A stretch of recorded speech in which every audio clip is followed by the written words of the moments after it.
Hi everyone, welcome to the human cinema podcast. आज मैं बैठा हूँ नवाजुद्दीन सिद्दीकी और आदित्य कृपलानी के साथ, the team behind the wonderful film मैं एक्टर नहीं हूँ।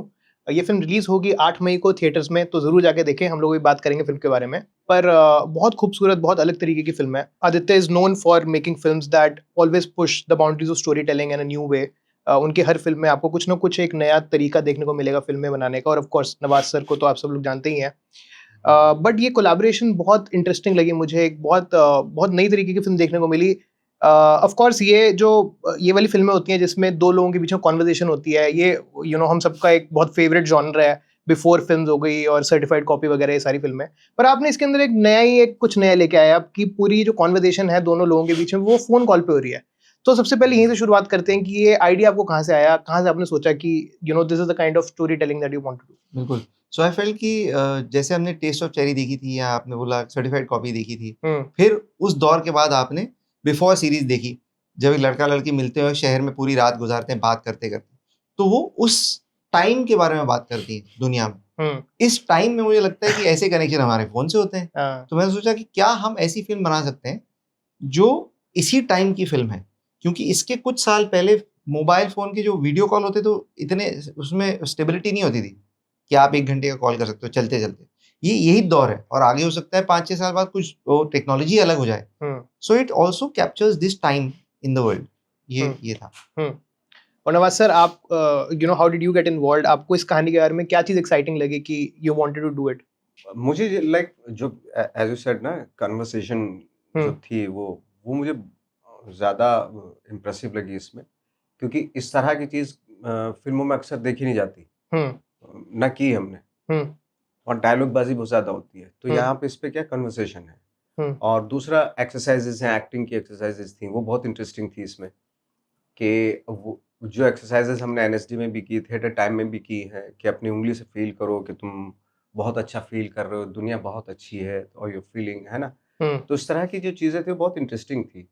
और बहुत टाइम से मेरा मन भी कर रहा था कि यार मुझे ना अभी बहुत हो गई एक्टिंग एक्टिंग, थोड़ा कैरेक्टराइजेशंस ये सारी चीज़ें ना की जाए। हालांकि उसमें है कैरेक्टर मेरा अदनान अदनान बेग, जो रिटायर्ड बैंकर है, बट उसमें कोई खास, अगर मैं उस एज में जाता तो मैं कैसे रिएक्ट करता, वही है एक्चुअली। तो ये कुछ एलिमेंट्स थे ऐसे जो मुझे बहुत ही इम्प्रेसिव लगे। आपके लिए एज एन एक्टर, आपने पहले एक एक्टर प्ले किया है किसी अपने फिल्म या शो में? हाँ, मैंने एक उसमें किया था, फेल्ड एक्टर के बारे। बॉम्बे टॉकीज आई थी ना हाँ, फिल्म, मैं जो वही दिवाकर की शॉर्ट फिल्म दिवाकर की, हाँ जी।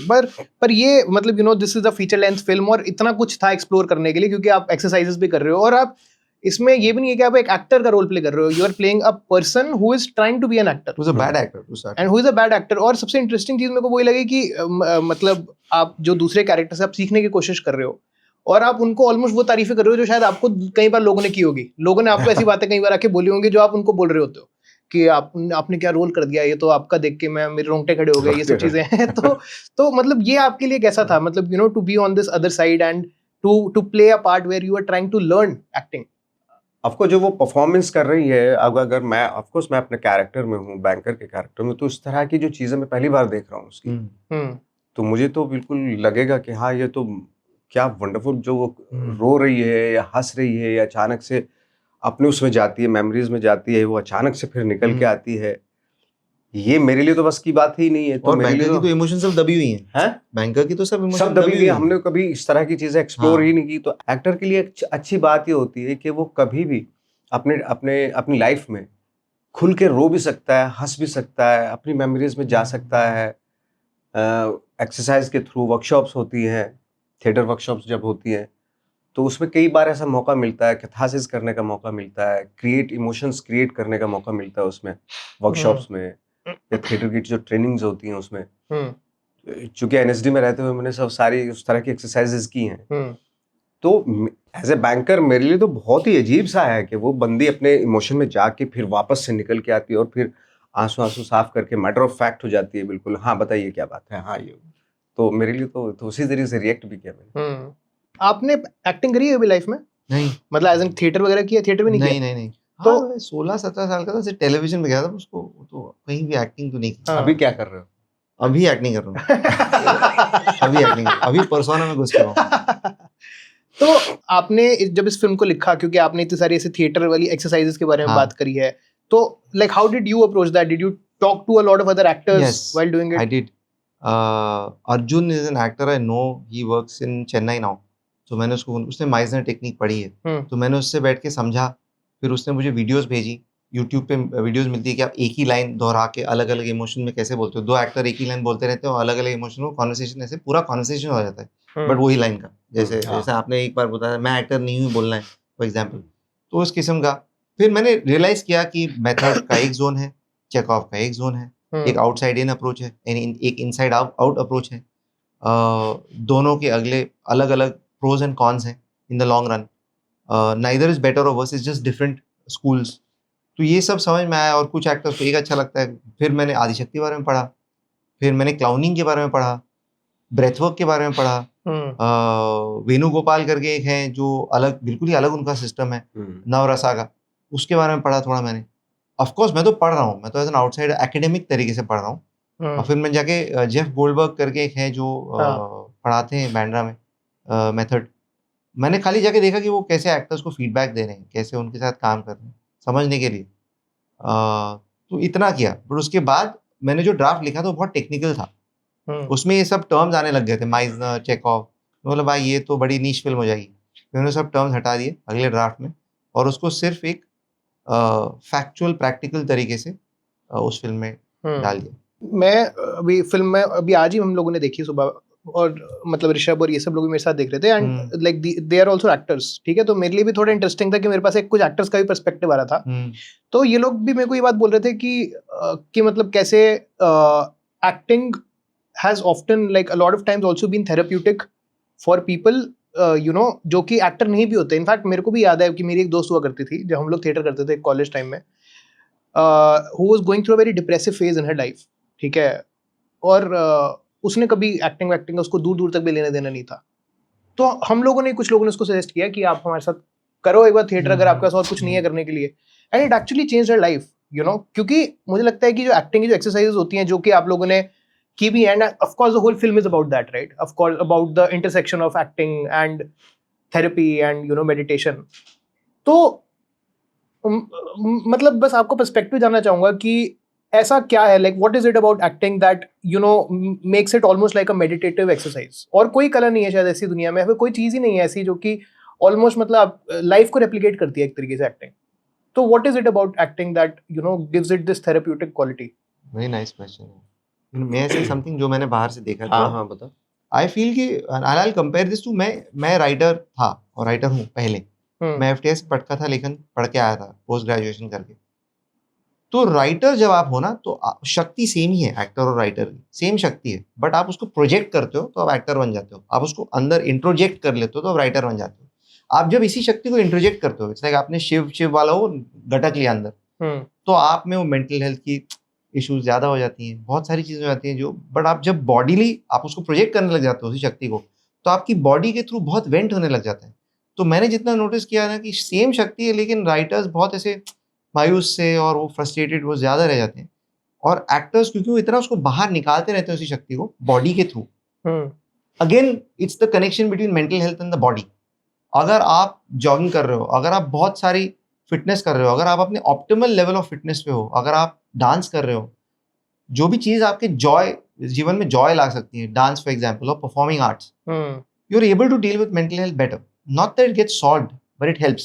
So that same connection is there with acting, because you're using your body. It transports you. जैसे मैं कराटे करता था, तो मैं जितने भी एंजाइटी में था, कराटे क्लास के बीच में मैं अलग ही स्टेट में चले जाता था 2.5 घंटे। वो पागल क्लास था, वो परवेज मिस्त्री साहब के साथ था वो, यहाँ is known as a father of Indian karate. So वही मुझे लगा कि जब कोई बॉडी की ऐसी चीज होती है जिसमें आप पूरी तरह से खो चुके हो, बिकॉज आपकी बॉडी पूरी तरह से यूज हो रही है, so you can be transported completely out of your state that you're in. If I'm able to explain this. नहीं, इवन हम लोग थे न्यूयॉर्क में, ली स्ट्रासबर्ग में। हम लोगों ने रॉबर्ट सर की जो क्लासेस अटेंड की थी, वर्कशॉप की थी, वहाँ पे मेथड एक्टिंग टीचर हैं वो रॉबर्ट। हम लोग जाके बैठ गए ली स्ट्रासबर्ग के ऑडिटोरियम में। बहुत छोटा सा ऑडिटोरियम था वो, ज़्यादा नहीं, मुश्किल से 20-22-25 लोगों का कैपेसिटी थी उसमें। हम लोग जाके बैठ गए, फिर स्टूडेंट्स आने शुरू हुए और उन्होंने धीरे धीरे इमोशनल मेमोरी का वो था उनका एक एक्सरसाइज। तो उसमें जाके स्टूडेंट्स बैठ गए अपनी अपनी चेयर पे और उन्होंने धीरे धीरे अपने आप को रिलैक्स किया, ये वो सब कोई, और धीरे धीरे से जो भी उनकी इमेजिनेशन में आ रहा उसके अकॉर्डिंग लोग वो इमेजिन करते चले गए। वो कोई एक बिजनेस ले लिया, जैसे ये मैंने तकिया ले लिया, तकिए को मैं सीता जा रहा हूँ, ये वो फटा हुआ मैंने इमेजिन कर लिया कि फटा हुआ है, और धीरे धीरे मैं इसको सी रहा हूँ। सीते सीते मेरे सामने कोई फैमिली का कोई कैरेक्टर आ गया, मुझसे भी बात कर रहा हूँ, ये वो सब, नो नो नो ये, और धीरे धीरे आप उसके थ्रू जो भी किरदार आपने इमेजिन किए वो सारे आपके सामने भी खड़े हुए हैं और आप काम भी कर रहे हैं, और एट द सेम टाइम कुछ एक इमोशनल पॉइंट आप फाइंड आउट करते हैं। वो ज़बरदस्ती नहीं, जो ज़बरदस्ती कर रहा होता है या फाइंड आउट करने की कोशिश कर नहीं आ रहा तो वो छोड़ देता था कि नहीं मेरे से नहीं हो रहा, मैं बैठ जाता हूँ। लेकिन कुछ एक्टर्स थे उसमें जो करते चले गए उसको, और आई थिंक उन्होंने हाफ एन आवर, कोई 1 आवर के आसपास उन्होंने एक्सरसाइज की वो, और कोई बिल्कुल डीप चले गए उसमें। तो यानी कि आप क्या होता है, वो इमोशनल मेमोरी की एक्सरसाइज है, ऑफ कोर्स आपको इमोशनल होना है, उस वहां तक रीच करनी है, आपको जाना है, वहां पे पहुंचना है, जो आपने कहीं ना कहीं अपनी इमेजिनेशन में सोचा है, इमेजिन किया है। तो बहुत सारे, कोई एक एक्टर होता है और इसमें पूरी ऑनेस्टी के साथ होता है जो भी है, कि आप वाकई जा रहे हैं वहां पे या नहीं जा पा रहे हैं। कोई पहुंच पाता है, कोई नहीं पहुंच पाता। तो कहीं ना कहीं एंड ऑफ द डे एक उस लेवल पे पहुंचते हैं जहां आपको कैथारसिस होने की पॉसिबिलिटी बहुत ज़्यादा हो जाती है, जहां पे फिर आपको संभाला जाता है। जो आप बोल रहे हैं कि इस तरह का एक वो होता है, थेरेपेटिक होता है, कुछ ऐसा एक थेरेपी है ये भी। इवन जब हम लोग एनएसडी में थे, ये हमारे फर्स्ट ईयर में ही, जब हम लोग आए थे फर्स्ट ईयर में ही एक्सरसाइज करवाई थी हमारे से। लेकिन उस वक्त पे हमारे संभालने वाले बहुत होते थे। तो एक्सरसाइजेस का मतलब यही होता है, एक ग्रुप है जिसमें आपको अलाउ किया जाता है कि आप कहीं तक भी जा सकते हैं इमोशनली। आपके बहुत सारे जो ट्रिगर दबे होते हैं वो निकलते हैं, और आप एक फ्रेश, एक नया इंसान होकर निकलते हैं, और आपको बहुत खुशी होती है कि थैंक गॉड मेरे जो बहुत सारे ट्रॉमा थे, बहुत सारी चीज़ें थी, वो क्लैरिटी हो गई उनकी मुझे। मैंने रो दिया, हंस दिया, व्हाटएवर जो भी है, मैंने उगल दिया उसको। तो ये आई थिंक ये किसी भी एक्टिंग क्लासेस की या कहीं भी किसी चीज़ से फर्स्ट एक्सरसाइज होनी चाहिए, ये होती है, और ये मैक्सिमम इंस्टीट्यूशन में होती है ये। मुझे जेन्युइनली पर्सनली ऐसा लगता है कि मतलब एक्टर जो है, मतलब एक्टिंग का जो प्रोफेशन है, इट इज़ सबसे यूनिक प्रोफेशन है वो दुनिया का, क्योंकि जो मतलब जिस तरीके से उनको अलग अलग जिंदगियां जीनी पड़ती है वो और कोई नहीं कर रहा, पूरी दुनिया में कोई नहीं कर रहा, अनलेस कोई ऐसे कॉन आर्टिस्ट टाइप का कोई है जो कि बहरूपिया कोई है तो अलग बात है, अदरवाइज एक्टर्स के अलावा कोई नहीं कर रहा है लीगल तरीके से। मेरे को एक याद है, केबीसी में एक बार हुआ था, एक बच्चन साहब का एक मोमेंट है जो मैं कभी नहीं भूल सकता। मैं बच्चा ही था जब मैंने वो देखा था, पर उन्होंने एक बड़ी वल्नरेबल चीज़ अपने बारे में बहुत सादगी के साथ शेयर कर दी। उन्होंने बताया कि जब when his mother passed away and he was standing, you know, funeral पे वो खड़े थे, he did not know what to feel and how to react. He was thinking, ये बात उन्होंने केबीसी में बताई थी ऑडियंस को। वो सोच रहे थे अपने माइंड में कि मैं इस वक्त रोऊं, हंसूं, आंसू निकालूं, क्योंकि कहते हैं कि मैं वो वाला मोमेंट इतनी बार जी चुका था फिल्मों में, और उस वक्त मैं महसूस कर चुका था ये वाले इमोशन, तो मेरे को उस वक्त में समझ नहीं आ रहा था कि मैं क्या कर रहा हूँ। आपके साथ हुआ? बिल्कुल, of course. It completely changed my perception about actors forever. मैं सोचा यार कि यार मतलब ये तो भाई मतलब बहुत ही इतना कॉम्प्लेक्सिटी का काम है, पर हाँ मतलब of course. Even वो इतना सही बात कर रहे थे वो। इवन ये भी होता है कि अगर मेरे साथ ये इंसिडेंट होता है, ये घटना होती है, कल को मेरा अपना कोई चला जाता है, तो मैं कैसे रिएक्ट करूंगा, ये आप पहले से सोच लेते हैं, यू नो। तो बहुत ही अजीब सी कॉम्प्लेक्सिटी है एक्टर की, और एक्टर की लाइफ की, और खुद की उसकी। जैसे हम कला को किस तरीके से डिफाइन करते हैं, ऑब्वियसली बहुत सारी डेफिनेशन हो सकती हैं, पर एक आर्टिस्ट को हम लोग कई बार ऐसे डिफाइन करते हैं ना कि मतलब आप अपने अंदर के आपके जो इमोशंस हैं आप उनको एक्सप्रेस करने की कोशिश कर रहे हो, तो इसलिए राइटर होता है वो उसको राइटिंग के फॉर्म में निकाल देता है, एक फिल्म मेकर है उसको फिल्मों के रूप में निकाल रहा है, पोएट जो है वो पोएट्री के रूप में निकाल रहा है, पेंटर पेंटिंग्स बना रहा है। पर एक्टर का जो काम है, क्या आपको लगता है कि वो दूसरे आर्टिस्ट के ऊपर डिपेंडेंट है एक्टर की जो खुद की जो एक्सप्रेशन ऑफ आर्ट है, क्या वो दूसरे लोगों पे डिपेंडेंट है कि दूसरे लोग जो उसको लिख के देंगे मटेरियल उसी के बेसिस पे हो सकता है? आई थिंक पहले बोला जाता था कि भाई कोलैबोरेटिव आर्ट है, उसकी जरूरत है, उसकी जरूरत है। आई मॉडर्न टाइम में ये प्रूव हो चुका है कि किसी चीज की जरूरत नहीं है एक्टर को। अगर सड़क पे जाके खड़ा हो जाए, और या आप बहुत सारे अभी बहुत सारे एक्टर हैं जो सोलो परफॉर्मेंस या कुछ भी ना हो जाके खड़े हो जाए, वहाँ परफॉर्मेंस कर सकते हैं वो। किसी चीज की जरूरत नहीं उनको, इवन ढपली की भी जरूरत नहीं है। हम जब नुक्कड़ नाटक करते थे तो एक वो रहता था, इम्प्रोव होता है, हारमोनियम होता था, एक ढपली होती थी। तुमने इनकी भी जरूरत क्या है, खड़े हो जाओ जाके किसी चीज बोलना शुरू कर दो, वहां पे भी गैदरिंग कर सकता है वो। तो ये तो बना लिया गया मॉडर्न आर्ट, मतलब मॉडर्न टाइम में बना ली, मतलब पहले ये था कि बहुत ही डिपेंडेबल है ये, जैसे पेंटिंग होती है वो उसकी सोलो है, उसको जरूरत नहीं किसी चीज की, उसका अपना कैनवस है, उसका रंग कलर्स हैं उसके, वो कर सकता है। ऐसे ही एक्टर भी कर सकता है, क्यों नहीं कर सकता? मॉडर्न टाइम में बहुत सारे एक्टर्स ने प्रूव किया। बट तो दो पहलू है। एक तो है कि ये डिपेंडेंट नहीं है, बट अगर डिपेंडेंट है तो राइटर और डायरेक्टर भी डिपेंडेंट है। मैं भी अकेले कुछ नहीं कर सकता हूँ, तो सभी डिपेंडेंट है। सिनेमेटोग्राफर क्या फिल्म करेगा अगर आगे है ही नहीं कैमरा के कुछ, तो भाई अगर पेंटर के टूल हो सकता है, ये कलर्स और कैनवस टूल हो सकता है, तो उस एक्टर के भी तो होंगे ना। तो एक्टर को क्यों, पेंटर को क्यों बोल रहे हो आप इस चीज? एग्जैक्ट, हाँ, वो कोई हाथों से थोड़ी एवरीथिंग इज डिपेंडेंट। मैं एक ये जो बड़ी फेमस बुक है डेविड मैमेट की ऑन डायरेक्टिंग फिल्म, वो उसका ओवरऑल नजरिया ही बड़ा डिफरेंट है फिल्मों को लेके, हर चीज को लेके। पर वो ना ऑलमोस्ट एक्टर्स को उसने जिस तरीके से डिफाइन किया ना, मेरे को बड़ा डिसरिस्पेक्टफुल और ह्यूमिलिएटिंग लगता है वो। उसने अपनी बुक में जिस तरीके से डिस्क्राइब किया एक्टर्स को, वो एक्टर्स को डिस्क्राइब करता है कि वो सिर्फ टूल्स हैं आपके, ठीक है, और एक्टर्स का अपना कुछ they should not come in with their, क्या मतलब अपना ज्ञान लेके ना आए एक्टर्स के। एक्टर का काम है कि हम उनको लाइनें दे दें और वो आके अपनी लाइनें बोले एग्जैक्टली उनको जैसे बोला गया, और वो बोल के चले जाएं। बट उसमें मजा नहीं आएगा, अगर आपका एक्सप्रेशन नहीं है, आपका इंटरप्रिटेशन नहीं है उस लाइन में, तो मुझे पता चल जाएगा कि आप किसी दूसरे की लाइन बोल रहे हो। इसलिए ग्रेट एक्टर्स, जितने भी ग्रेट एक्टर्स हैं वर्ल्ड के, जितने भी ग्रेट एक्टर्स हैं, जब भी वो कोई रोल करते हैं तो उनका इंटरप्रिटेशन दिखता है, उनका थॉट दिखता है उन लाइंस में। क्योंकि लाइंस, सेम लाइंस मैं दूसरे एक्टर को देता हूं और वही लाइंस या किसी अच्छे एक्टर को देता हूं, आप जमीन आसमान का फर्क आपको नजर आ जाएगा। इट मीन्स के एक्टर का इंटरप्रिटेशन बहुत मायने रखता है। इंटरेस्टिंगली नसीर साहब की जो ऑटोबायोग्राफी है, उसमें उन्होंने लिखा था कि जब वो यंग थे तब उनको लगता था कि मुझे एकदम खाली होना है और सिर्फ किरदार बनना है। As he started growing older, at least that's why he wrote in that book, he felt that he has to bring himself into everything. All his experience, everything he's seen, his worldview, how he sees life, his politics, have to also enter the character. Absolutely. So exactly what he's saying. पर मैंने कई बार देखा कि बहुत, मैं अपने director friends के साथ बात करता हूँ, a lot of directors do not have this kind of empathy for actors the way that you do, obviously, क्योंकि आपने पूरी फिल्म भी बनाई है इस चीज के बारे में, तो आपकी वो एम्पैथी दिख रही है एक्टर्स के लिए, कि ऐसा लग रहा है कि आपने एक्टर को समझने की बहुत कोशिश की है। पर डायरेक्टर्स का मैंने देखा है कि कई बार नहीं होती है। डायरेक्टर बोलते हैं क्योंकि वो they are coming with their, उनका अपना इतना स्ट्रॉन्ग वो आर्टिस्टिक एक वो होता है कि वो बोलते हैं कि मैं बस चाहता हूँ कि एक्टर आके अपना काम करे। तो like where did this empathy for actors come for you? I think when I was 16, 17, I tried to be an actor, but that time हम information age में नहीं थे. I'm 45 now. So ना कोई फोन था तब, स्टारडस्ट फिल्म फेयर था ज़्यादा से ज़्यादा, तो आपको नहीं पता था कि कोई फिल्म मेकर होता है। हमको लगता था कि जो एक्टर है पढ़े वही कर रहा होगा आके, मतलब।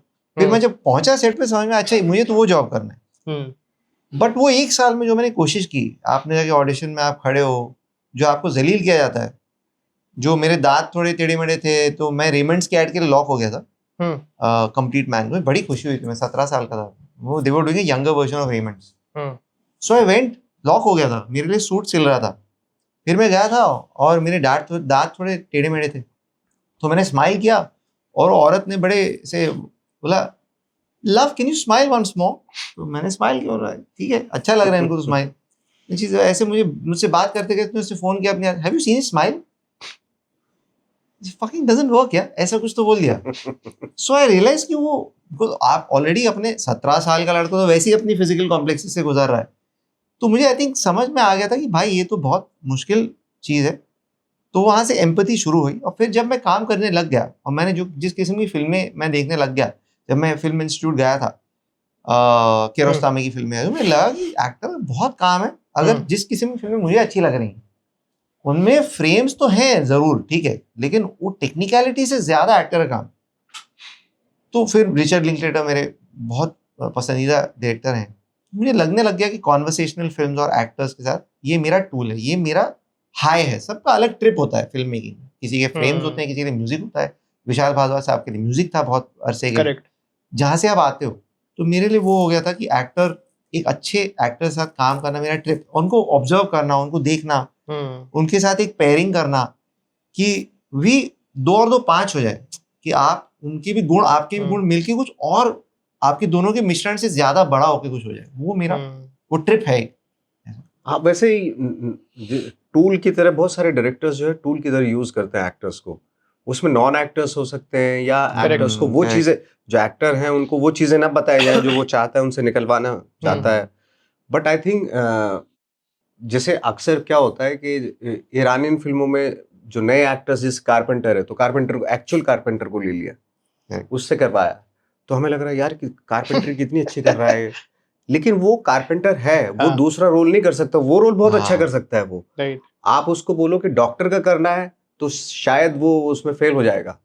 इसीलिए ट्रेंड एक्टर की इसलिए जरूरत पड़ती है कि वो आपको कारपेंट्री का भी एक्सप्रेशन दे सके, डॉक्टर का भी, गैंगस्टर का भी, कॉप का भी दे सके। वो ट्रेंड एक्टर या एक्सपीरियंस्ड एक्टर कर सकते हैं उस चीज को। वो उस तरह जो टूल की तरह यूज होते हैं वो एक्टर नहीं कर सकते। वो एक फिल्म में बहुत अच्छे लगेंगे।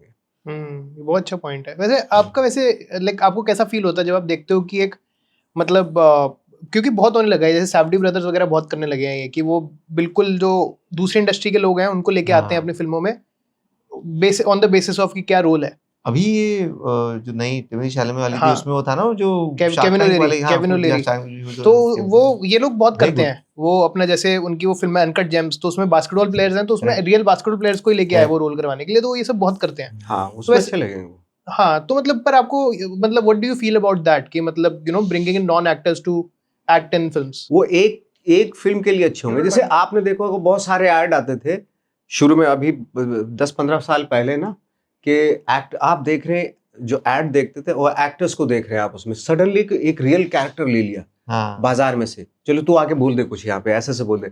मैं जब वहां गया था तो मेरे को लगा कि मैं नहीं गोरा हो पाएगा, तो फिर मैंने साबुन का यूज किया। अरे भाई क्या बोला, मैंने साबुन का यूज किया, अभी मैं अच्छा दिखता है इधर से, तो लोग तो रियल बोल रहा है। बट उसी बंदे से उसको बोलो कि तू अब डॉक्टर का रोल कर या तू गैंगस्टर का या कॉप का रोल कर, वो नहीं कर पाएगा। बट एक और चीज है साहब, ये सब जो फिल्में जिनकी बातें कर रहे हैं, उसमें एक नॉन एक्टर के साथ एक मंझा हुआ एक्टर भी है। हाँ, करेक्ट, इसलिए ये भी है। हाँ, बिकॉज वो मंझा हुआ एक्टर लीड कर रहा है। उसकी बात कर रहा हूँ, तो देखो ट्रिक है वो, तो आपने ट्रिकफुली उसको यूज कर लिया। एग्जैक्टली, वही पॉइंट है ना, उसको थोड़ी आती है और ट्रिकफुली यूज कर लिया उसका, एज ए टूल यूज कर लिया उसका, इंप्रेशन, रियल इंप्रेशन देने के लिए। So none of these films that you mentioned, can they leave those people without the actual actor? सही हो जाएगा वो सीन। Fair enough, बिल्कुल सही बात है, बिल्कुल सही बात है। अच्छा, आपने you know like in most of your films you आप of course you shoot a lot of guerrilla, I'm assuming। मतलब इस वाली फिल्म में भी जो लोकल्स वोकल वाले सीन है वो गुरिल्ला शूट हुए हैं वो मोस्टली। हाँ, बिल्कुल, इसलिए कोई तो वो मौनी के फोन में देख रहा था लटकते तो देख रहा ये कौन है फोन में। बट एटलीस्ट वो कैमरा में नहीं दिख रहा, वो मैं चीज देख रहा था किसने कैमरा में नहीं देखा किसी सीन में। और फ्रैंकफर्ट वाले भी ऐसे ही हुए हैं, ऐसे हुए परमिशंस लिए बाकायदा वहां पे लेने पड़े। और अपना क्या, now to break this down a little technically, because is humans of cinema, in every take you have different people in the train, because असली जिंदगी चल रही है, तो आप टेक मिक्स नहीं कर सकते। तो अगर आपका 17 मिनट का टेक है, you have to have a perfect 17 minute take, so you have to do it so many times.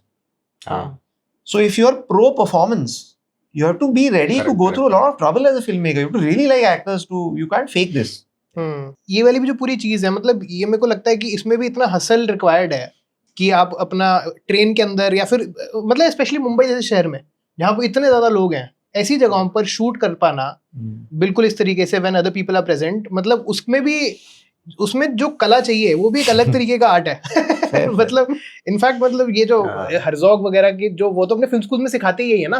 हरजोग अपने फिल्म स्कूल में यही सिखाता है, वो ये नहीं सिखाता कि आप फिल्म कैसे बनाओ, वो सिखाता है ताला कैसे तोड़ो, वो सिखाता है ये दिस इज वो सबसे फैसिनेटिंग चीज है दुनिया की।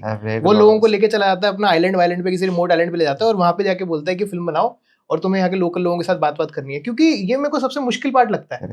पर आपने अपनी फिल्मों में किया है ये बहुत, तो फिर मतलब like do you have any like insights on that कि मतलब यू नो आपकी क्या लर्निंग रही है इस चीज के बारे में?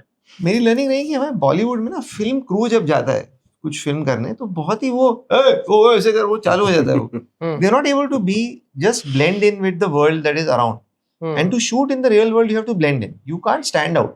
सो as long as you okay with that you are able to, you have to submit to the world around, you can't हावी नहीं हो सकते आप, then you okay. As long as you go with that attitude you are okay. जैसे हम जब train में shoot करते हैं बम्बई में तो हम एक दूसरे से बात नहीं कर रहे हैं, सब अलग है. द रूल इज कि एक दूसरे के देखना भी मत एक दूसरे की तरफ. तुम फोन में हो तो एक आईपैड पे फिल्म देख रहा है कोई, बट वो आईपैड देख रहा है अपना.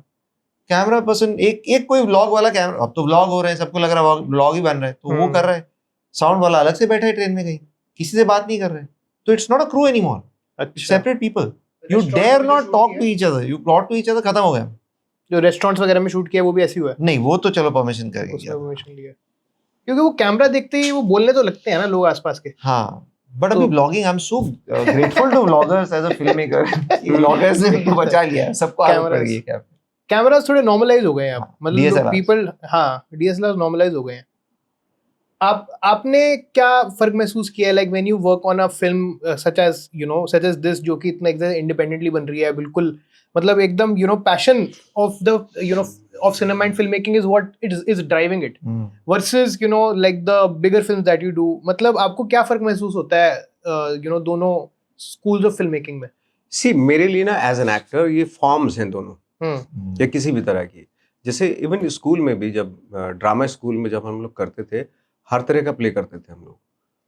Like large in the life Parsi theatre भी कर रहे हैं, संस्कृत प्ले भी कर रहे हैं, फोक थिएटर भी कर रहे हैं, और मोहन राकेश के रियलिस्टिक प्लेस भी कर रहे हैं, एंटोन चेखोव के और शेक्सपियर के वो भी इस तरह के प्ले कर रहे हैं. और कुछ प्लेस जैसे प्रसन्ना आके वो हम लोगों को मेथड एक्टिंग के बारे में अबाउट स्टैनिस्लैवस्की ये वो सब, या जो हमारे मॉस्को से आए थे थिएटर डायरेक्टर्स वैलेंटाइन तेपलो उन लोगों के साथ पूरी उसी प्रोसेस के साथ सब किया. तो ये जब हम लोग वहाँ पे हर तरह का एक्सपेरिमेंट कर रहे हैं तो ये मेरे लिए जैसे like for example commercial film है या बिग बजट मूवी है या इस तरह की मूवी, वो मेरे लिए एक फॉर्म है. मुझे एज एन एक्टर इनरिच होना है उसके लिए, तो मुझे किसी में भी फिट होना है. मेरे लिए नहीं कि यार नहीं ये तो मैं नहीं कर पाऊंगा क्योंकि ये नहीं, वो चैलेंज है, एक एक्टर की चैलेंज है, तो उसको भी करना चाहिए. उसमें भी परफेक्शन की तरफ जाना चाहिए. पहुंच तो नहीं पाते बट कोशिश कर सकते हैं. लेट्स सी देखते हैं कहाँ तक पहुंचते हैं, कितना ठीक ठाक कर पाएंगे या नहीं. ऐसे ये है. पर आप मतलब अब आप जिस मुकाम पर पहुंच चुके हैं, आपने इतनी बड़ी बड़ी फिल्मों में इतने मतलब kind of sets that you must have worked on, like must be massive sets में 10 लोग तो सिर्फ आपके आसपास खड़े रहते होंगे. उसके बाद जब आप ऐसी एक फिल्म में जाते हो, मैं मतलब आप समझ सकते हो कि मैं maybe as a film maker ही सवाल पूछ रहा हूँ, क्योंकि मुझे कई बार हिचक होती है कि अगर मैं बड़े एक्टर के बारे में सोचता भी हूँ कि मतलब यार लाइक वो कैसा फील करेंगे जब वो एक ऐसे छोटे सेट पे आके एक्ट कर रहे हैं. और maybe like you can also like speak about this. मतलब did you have hesitations in going to him about this? I think I felt that what we could give him is relief from all that. Genuinely, that's what I felt. Relief meaning as a change, complete change. Because that is very normal in Bombay. आप ऐसे, because Bombay is not an easy city to shoot live in, very difficult.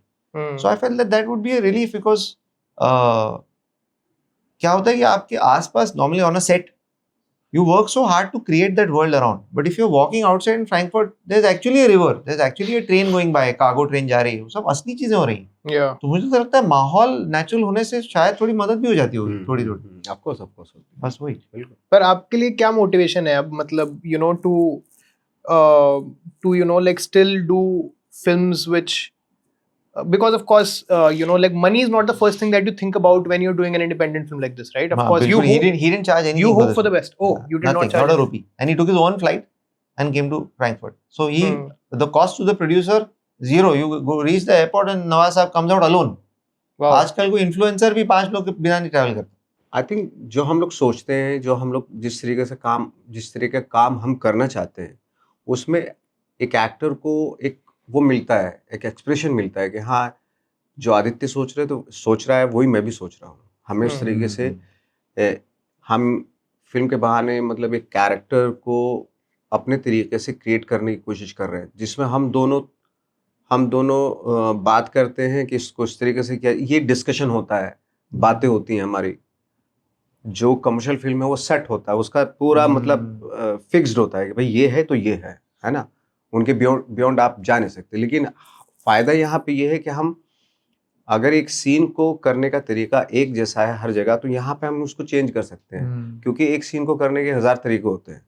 हम उन choice करते हैं उन 1000 तरीकों में से कौन सा तरीका हो सकता है, कौन सा रियल हो सकता है, कौन सा ट्रूथफुल हो सकता है। तो वो बैठ के डिस्कस कर सकते हैं उस चीज के बारे में। ये एक फ्रीडम मिलती है एक्टर को, इसलिए एक्टर जो कोई भी एक्टर इस तरह की फिल्में जरूर करना चाहेगा, क्योंकि वो करते करते उस तरह का सेटअप में करते करते ना एक सैचुरेशन पॉइंट आ जाता है कि यार बहुत हो गया, अभी मैं अपने तरीके का सिनेमा करना चाहता हूँ जिसमें मेरे खुद के एक्सप्रेशन हो, मेरे खुद का थॉट हो, जिससे मैं डायरेक्टर से बात कर सकूं, डिस्कस कर सकूं, बहस कर सकूं।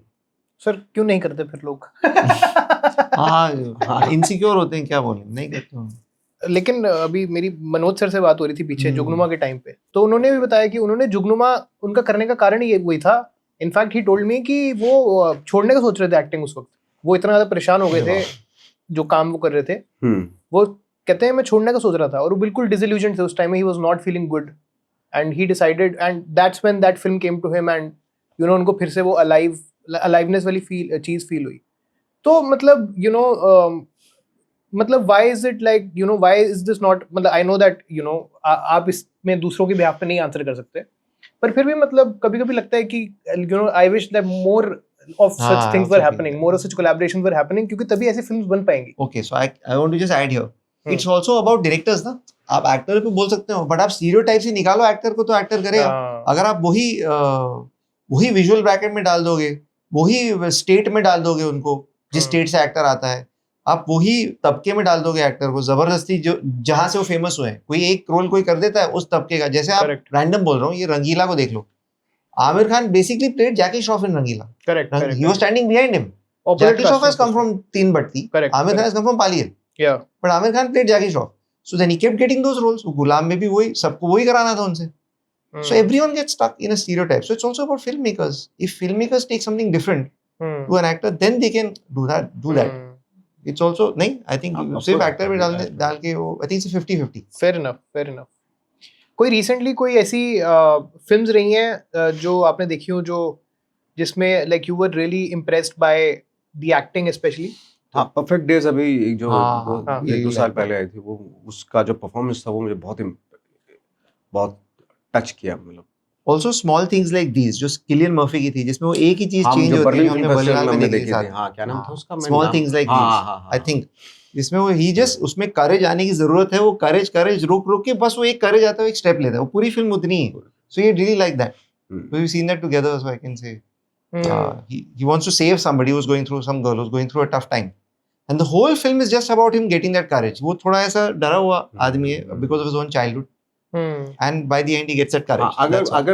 अगर आप देखोगे ना, दोनों कैरेक्टर जो हमें पसंद आते हैं कि वो कहीं ना कहीं अपने इंटरनल कुछ कॉम्प्लेक्सिटी से फाइट कर रहे हैं ना, दोनों कैरेक्टर। और उस तरह का सिनेमा जो है ना, वो बहुत ही, जहां मैं आपको अंदर तक देख रहा हूँ, मैं आपके माइंड के साथ, आपके हार्ट के साथ चल रहा हूँ, आपकी सोल के साथ चल रहा हूँ, है ना। कभी कभी मैं आपसे आगे पहुंच जाता हूँ एज ए दर्शक मैं आपसे आगे पहुंच, मुझे लगता है कि अब ये करेगा, क्योंकि इस तरह के लोग जो है ना ऐसा कुछ करते हैं और आप वही कर रहे हैं, तो मैं आपके साथ बिल्कुल जुड़ जाता हूँ ऐसे कि मैं इसको पूरी तरह से, ऑफ कोर्स डेफिनेटली मुझे वही कैरेक्टर पसंद आया जिसको मैं आर पार देख सकूं कि हाँ, इसके अंदर भी वो कुछ कमियां ऐसी हैं जो मेरे अंदर भी हैं, और इस तरह के इंसान ऐसा कुछ करते हैं। So because he said perfect days, and then he said this after that, in perfect days that guy has come from some very rich family, and he has left all that and he's chosen this simple life because he's understood that about life. So that's the complexity that I think he's referring to also in perfect days. वो दूसरी film में तो easy हो समझना, perfect days में शायद आपको लगे हाँ सिंपल सी तो फिल्म है, नहीं है, उसको समझ में आ गया है कि आपको जिंदगी सरल रखनी है और सिंपल रखनी है। हम अगर कॉन्वर्सेशन फिल्म्स की बात करें कि मतलब what are your favourite conversation films जहाँ पे मतलब डायलॉग के थ्रू मोस्टली फिल्म के अंदर वो रही है? ईरानी सिनेमा की बहुत सारी जो है, सर्टिफाइड कॉपी तो खुद ही बोली, टेस्ट ऑफ चेरी भी है, where is the friends of me है, which is a child his life, before sunrise, before sunset, boyhood, wherever Linklater tries conversation. There's another one called Then all of Noah Baumbach's films, because he does conversation really well. Elephant, yeah. Squid and the Whale, I think. Squid and the is Whale. one. Meyerowitz course, Stories है एक उसकी film, Meyerowitz Stories. उसके अंदर पूरी इतनी conversation है. Even Francis Ha. Francis Ha, yeah. You can't make out कौन सा improvised scene है Francis Ha में, कौन सा लिखा हुआ है. How did they write it like that? Yeah. What is the secret to writing a good conversation? Working with the actor on the set and making it better.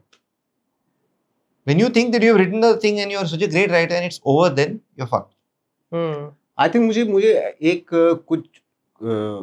कुछ एक जगह पे एक आध मैंने एक दो फिल्में देखी जहाँ पे डायरेक्टर ने एक टॉपिक दिया उसको कि इस पे तुम्हारा थॉट क्या है वो बताओ. सिर्फ यही टॉपिक, तुम्हारा थॉट क्या है वो मैं शूट करूंगा. और उसने बोलना शुरू किया. वो 15 मिनट का एक सीन है. वाओ. क्योंकि उसके खुद के थॉट है उस टॉपिक, उस इश्यू को लेके. तो अगर इस तरह की चीजें हो ना तो बड़ा मजा आता है उसमें कि मेरे क्या थॉट है.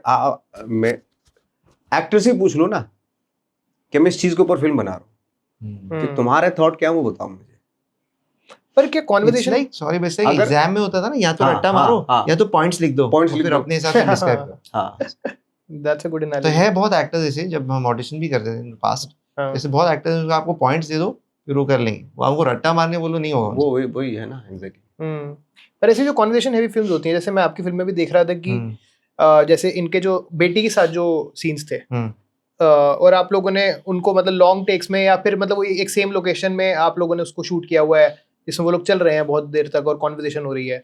आप लोगों ने वो एक ही बार में शूट कर लिया था या फिर you had to do it like on multiple days? No एक ही बार खत्म, एक बार में कर लिया था. तो फिर ऑब्वियसली मतलब वो उसमें तो फिर रिहर्सल लगा होगा ना काफी. जीरो, पूरी फिल्म में zero rehearsal. Oh really?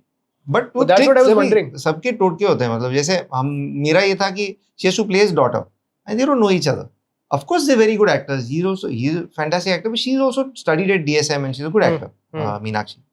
But I thought that I made her become his specific like a AD to take care of his stuff. So every day she used to go in the morning and some AD has to do the, because AD ही सब कर रहे हैं तो ironing his shirts ये वो सब she used to do. तो बाप बेटी वाला थोड़ा हो ही गया था सब कॉन्शियस. तो कोई बोल नहीं रहा था ऐसे. But they got to know each other. अरे मीनाक्षी आई हो तुम, वो comfort हो गया वो. So then finally when we had to do that exercise, then I did an eye exercise with them because Meenakshi was very nervous. So eye exercise से फिर वो, so that it's just that. There's nothing, you don't have to rehearsal क्या है dialogue. In fact the dialogue आपने जितनी बार मोल दिया उतना stale हो जाता है. पहली बार बोल दो best है. Exactly. A lot of people might differ with that completely. काफी लोग बोलेंगे कि हम प्रेफर करेंगे कि जितना ज़्यादा रिहर्स करें, जितना ज़्यादा एग्जैक्ट वो हो उतना बेटर है. सर ये भी होता है जब राइटर और किसी की स्क्रिप्ट पे काम करता है तो थोड़ा इनसिक्योर होता है बिकॉज उसने नहीं लिखी है तो उसको डर लगता है अरे ये हटेगा मेरे डायलॉग से हटेगा तो फिर मेरा तो कंट्रोल गया. आपने लिखा है, आपने वो कैरेक्टर लिखा है तो आपको मालूम है कितनी सीमा है उस कैरेक्टर की. बिकॉज कैरेक्टर तो आइसबर्ग होता है, आपको ऊपर जो दिख रहा है उसके नीचे बहुत होना चाहिए. तो इससे जो राइटर डायरेक्टर जैसे ये, इसलिए मैंने अनुराग साहब को भी जितना देखा है उसके सेट पे जितना सुना है, उनको डर नहीं लगता वहां से हटने में क्योंकि उनको मालूम है कि मैं कैरेक्टर को इससे ज्यादा जानता हूँ डायलॉग से, तो वहां तक जा सकता है. तो आप रोक सकते हो जब आपको लग रहा है कि भाई तो सीमा उल्लंघन हो गया वो कैरेक्टर का, तो आप बोल सकते हो. तो I think writer directors are more secure about improvisation generally. तो पर एक्टर्स के साथ आपका एक वो बैठना, एक केमिस्ट्री बैठना बहुत इंपॉर्टेंट है कि एक्टर को आपको कंप्लीटली ट्रस्ट होना चाहिए कि एक्टर कंप्लीटली समझ चुका है आपके विजन को, आपके कैरेक्टर को, तभी आप you will have that confidence. That equation with actor is my most important thing. We spend hours and hours and hours. Even now, I just come and spend time talking to him. That is a very important thing. There's no, you can't work without that. He also has to have that trust, mutual trust. अगर राधिका का एक film थी, short film थी, अनुराग ने direct की थी वो, love story. हाँ, जिसमें उसको बोला राधिका को कि इसके बारे में बोल. वो गलत बोली थी वो, लेकिन मुझे वो इतना फ्रेश लग रहा था ना वो कन्वर्सेशन उसका. हाँ, किसी एक टॉपिक पे वो सेपरेशन या रिलेशनशिप के ऊपर, हाँ रिलेशनशिप के ऊपर जो बोल लिया वो. उसमें कोई डायलॉग लिख ही नहीं सकते आप. Wow. And I love that. I didn't know it's improvised. Even I didn't know. वो हो सकता है क्योंकि शायद वो जितना मैंने वो इंटरव्यूज वगैरह में देखा था कि अनुराग had written that character like based on himself. I think मुझे लगता है, मुझे एज एन एक्टर मुझे बड़ा वो होता है कि कहीं कहीं पे ये छूट मिलनी चाहिए, मतलब. और वो हम आपस में ही कर सकते हैं अगर इस तरह के डायरेक्टर, आदित्य जैसे डायरेक्टर है या अनुराग जैसे डायरेक्टर, उनके साथ कर सकते हैं. और भी यंग डायरेक्टर्स हैं उनके साथ कर सकते हैं ये चीज कि यार कोई बीच में ना 3-4 टॉपिक ऐसे होने चाहिए जो लिखो मत, उसको छोड़ दो. करेंगे हम लोग, हमारा यू नो अबाउट मी कि हाँ। मेरा क्या थॉट प्रोसेस है, तो मैं ऑफ कोर्स उसी के बारे में बोलूंगा। एक्सप्लोरेशन, दैट्स अनदर हाँ। Thing about independent cinema, that we had decided when I met him first, he said इसमें एक्सप्लोर बहुत करेंगे। आपने सीन लिख दिया बस वहीं सीमित हो गए सीन, ऐसे नहीं, तो हमने बहुत एक्सप्लोर किया। और इन थैंकफुली ये अनुराग साहब के साथ काम करके आए थे इतना, तो ये डायलॉग चेंज होने पे टेंशन नहीं होता इनको। बहुत सारे एक्टर्स को टेंशन होता है, आपने 2-2 पेज का डायलॉग चेंज कर दिया, इनको कुछ फर्क नहीं पड़ता, बिकॉज इनकी ट्रेनिंग उसमें लाइंस लर्न करने में इतनी स्ट्रांग है कि I started having a great time with that. मैं हर scene as the film started progressing I used to change line so much, absolutely. That has helped the thing feel real. वो जैसे superiority complex वाली line है film में, वो थी नहीं स्क्रिप्ट में, और मुझे भी चित्रा को भी मैं जानता हूँ, इनको भी जानता हूँ थोड़ा, तो मेरा ये था कि अब कैसे I have to get them to press each others buttons ना, तो you have to just keep changing lines. Line का सबसे बड़ा प्रॉब्लम है, एक बार आपने लाइन बोल दी उसके बाद वो स्टेल लाइन है। Very bad idea to try to get an actor to naturally repeat the line 100 times. Instead of that, have the confidence to keep changing the lines in the daira of the character. So that's what we did. There were no 2 takes where the lines were exactly the same. We kept adding something or the other. 14 take है तो कुछ ना कुछ as a writer you should, I used to make notes. अच्छा ये यहाँ भी कर सकते हैं, ये भी कर सकते हैं, ये भी कर सकते हैं। फिर वो लाइंस मेरी नोट्स थी कि अच्छा आज की सीन में ये 10-20 और लाइंस है, बीच में जो भी चल रहा है आप उसको वो बोल दो, और दूसरे एक्टर को पता ही नहीं होना चाहिए कभी। तो चित्रा के लिए तो सब फ्रेश है, इनको भी नया, हर सीन में कुछ नया बोल रहा हूँ, एक लाइन यहाँ ही बोल दो। और दोनों जगहों पे से एक साथ शूट हो रहा है, हाँ। मुंबई में भी और यहाँ पे भी, ये कोऑर्डिनेशन भी बड़ा मुश्किल रहा होगा। हाँ, एडीज के लिए मतलब उन्होंने 1 महीना गुजारा ढूंढते हुए सब लोकेशंस की, भाई कहाँ नेटवर्क टूट रहा है कहाँ नहीं टूट रहा है, फ्रैंकफर्ट और बॉम्बे में दोनों। मेन तो उनका काम था कि अगर आप गाड़ी में सीन कर रहे हो जहाँ ये डिसोसिएशन एक्सरसाइज कर रहे हैं, तो वो गाड़ी में कहाँ घूमेगी फ्रैंकफर्ट में और कहाँ नेटवर्क नहीं टूटता, तो आपको ऐसे रूट ढूंढना है। सेम बॉम्बे में आपको टैक्सी में ऐसे रूट ढूंढना है इनोवा में जहाँ पे वो कट नहीं हो रहा नेटवर्क, तो ये चेक करना। पर नहीं है, बहुत फैसिनेटिंग, मतलब बड़ा मजा आया फिल्म देख के, और स्पेशली फोन्स को और टेक्नोलॉजी को इस तरीके से यूज करना, क्योंकि phones and using technology and phones is also a very tricky area in films, because क्योंकि हम लोग इतना फोन्स को यूज करते हैं अपनी रियल जिंदगी में, हम ऑलमोस्ट ना फिल्मों में, मेरे को ऐसा लगता है हम चाहते हैं कि हमको ना दिखें। हाँ, it's almost like I feel this on a psychological level मेरे लिए, तो कि मतलब मेरा मन करता है कि यार मेरे को फोन ज्यादा देखने ना पड़े फिल्मों के अंदर, और इसलिए but it's always very tricky, but आपकी उसमें it work so well because of the way that you have done it, obviously, and it blends in very naturally in that world. And really enjoyed the film, Aditya. Thank you. Anything else that you want to? Just to think, we chose not to show the screen too much in the film. Yeah, of course. For the same reason, and I also felt कि जब आप किसी से बात कर रहे हो और कोई चाहता इंसान है, by the some part in the film, तो they really get to know each other. You know, so you don't feel the phone. You don't feel that you are on a video screen. So I thought the way to put that across in cinema is to not show the screen much. Yeah. उनके नजरिए से कि they are feeling like वो आदमी सामने ही है. It feels like it's a real conversation happening. Yeah. ये main थी, and I think that works. वो screen पे चले जाती है ना, वो टेक फिल्म बन जाती है, टेक्नोलॉजिकल फिल्म बन जाती है. That's what. वो खत्म हो Yeah. जाता है. Exactly. Yeah. I just want to add this, that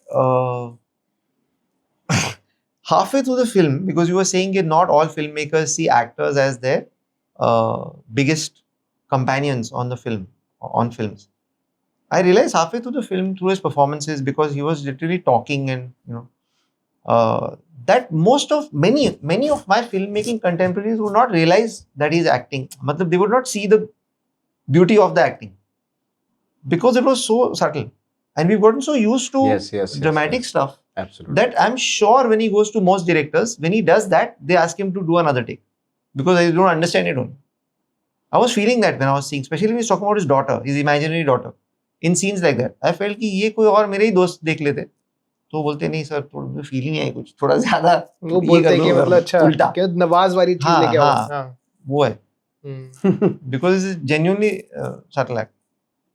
No, yeah, like आपकी performance भी sir, like in the film is so like, you know, moving and very different from the kind of things that you have done until now. It was so refreshing to see also. But and Chitra and he are both fucking good, and that's what I find is the biggest compliment, because when two actors are very good, they both complement each other, and the film is benefited by that. If one is slightly weaker, then you're, as a filmmaker, you're in trouble, because you will feel it in the film. I love that when people see the film now, each one is saying something about one of the two characters, and it's a great place for me as a filmmaker to see. Yeah. Absolutely. Like she's also like incredible in the film, and she complements, like both of them complement each other really well. But yes, congratulations on the Thank film, and it was lovely speaking to both of you. All the best. The film releases on the 8th of May in your nearest theater, so please go watch मैं actor नहीं हूँ. Harshit, I have to say that we've done so many interviews till now, but it's been really exciting talking to you because you're a cinephile. और तुमको cinema अच्छा लगता है, और हमारी फिल्म बनी है इस जोन के लिए. Correct. So I can see that जो क्वेश्चन जो तुम पूछ रहे हो उसमें मुझे लगा कि यार इतनी खुशी हो रही है कि सिनेफाइल बात कर. नहीं, मुझे तो बल्कि हम लोग जब देख रहे थे फिल्म, मैंने बोला कि मेरे को ऐसा लग रहा है कि मेरा एक इंटरव्यू चल रहा है. फिल्म क्योंकि वो एक दूसरे से सवाल भी इस तरीके से पूछते हैं ना. वो पूछते हैं कि मैंने तुम्हारी फिल्म पे पोस्टर्स देखे, बल्कि वो हुआ ही था जस्ट कि मतलब राइट बिफोर वो उससे पूछता है कि इन फिल्मों के बारे में हम लोग फिर बात कर रहे थे कि अच्छा वो 36 चोरन के लिए इनका पोस्टर है, वो चांदीवाल के पोस्टर में वो क्या असर डाला आपकी साइकी पे.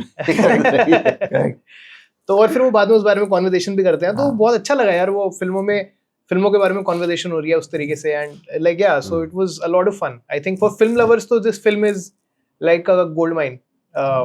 एक्टर्स के लिए तो फिर ये फिल्म वो हो जाएगी कि मतलब बिल्कुल एक्टर्स देख के. किसी ने अभी ये ट्रायल स्क्रीनिंग में लोग बोल रहे हैं it's like a therapy class, it's like a acting workshop. अच्छा, गुड. या एब्सोल्युटली.